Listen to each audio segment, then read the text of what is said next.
नमस्कार. चला, आज एका खूप महत्वाच्या विषयावर बोलूया. असं होतं ना कधी की चांगली नोकरी आहे, पगारही चांगला आहे, पण तरीही सतत पैशांची चिंता सतावत राहते. तर आज आपण याच मानसिकतेच्या मुळाशी जाणार आहोत आणि त्यातून बाहेर पडण्याचा एक सोपा पण खूप प्रभावी मार्ग समजून घेणार आहोत. चला तर मग सुरू करूया. हा प्रश्न आपल्यापैकी खूप जणांना नक्कीच आपलासा वाटेल, नाही का?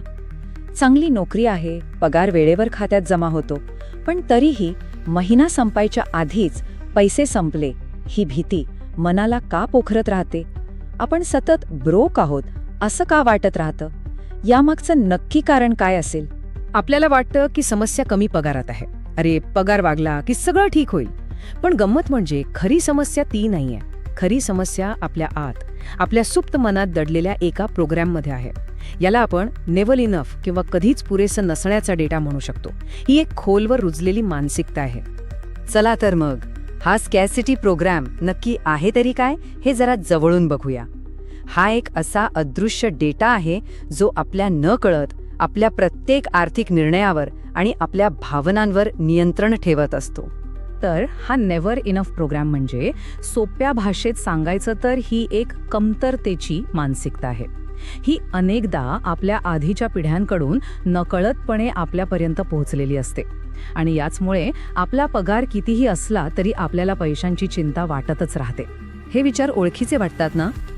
पैसे टिकतच नाहीत यार, किंवा पैसे कमवणं म्हणजे किती अवघड काम आहे, पैसा हाताचा मळ आहे, हे आणि असे अनेक विचारच तो नकारात्मक डेटा आहे जो आपल्या मनात घट्ट बसलेला आहे. आणि हाच प्रोग्राम बघा आपल्याला त्या समृद्धीच्या म्हणजे अबंडन्स मोडमध्ये जाऊच देत नाही. तो आपल्याला सतत त्या सर्व्हायव्हल मोडमध्ये अडकवून ठेवतो, जिथं आपण फक्त दिवस ढकलत असतो. जोपर्यंत आपण हा जुना कमतरतेचा डेटा क्लीन करत नाही तोपर्यंत कितीही पगारवाढ झाली तरी मनाची स्थिती तीच राहणार.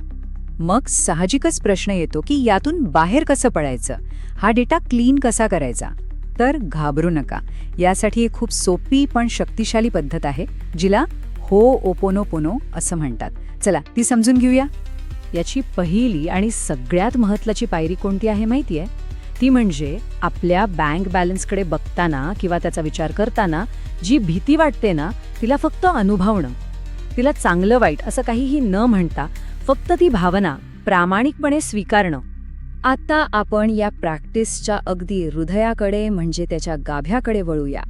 ही 4 साधीसुधी वाक्य आहेत जी या संपूर्ण क्लिनिंग प्रक्रियेचा आधार आहेत. ही 4 वाक्य आहेत: I am sorry, please forgive me, thank you आणि आय लव्ह यू. बघायला गेलं तर अगदी साधी आहेत, पण यांचा अर्थ खूप खोल आहे. चला एक एक करून समजून घेऊया. पहिलं वाक्य आय एम सॉरी. हे आपण दुसऱ्या कोणाला नाही तर स्वतःला म्हणायचं आहे. कशासाठी?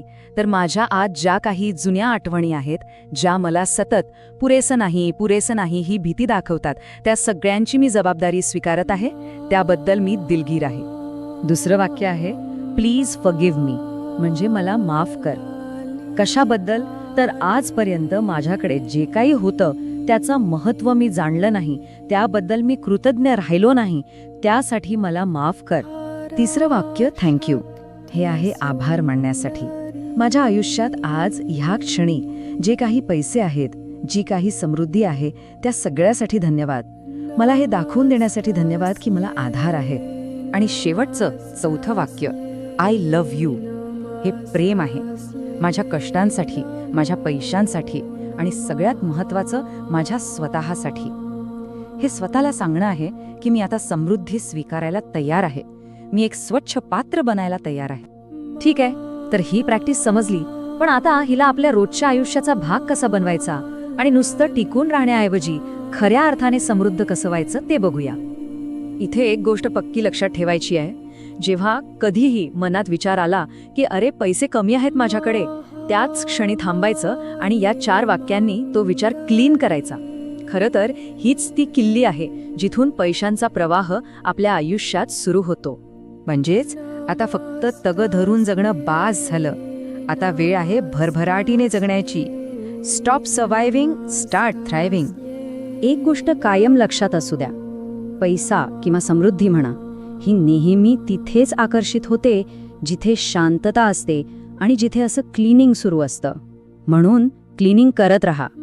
आणि जाता जाता एका विचारासोबत सोडून जातो. कधी असा विचार केलाय की आपली जी काही आर्थिक परिस्थिती आहे ती दुसरं तिसरं काही नसून फक्त आपल्या आतल्या आत चाललेल्या बोलण्याचं, त्या संवादाचं एक प्रतिबिंब आहे? यावर नक्की विचार करा.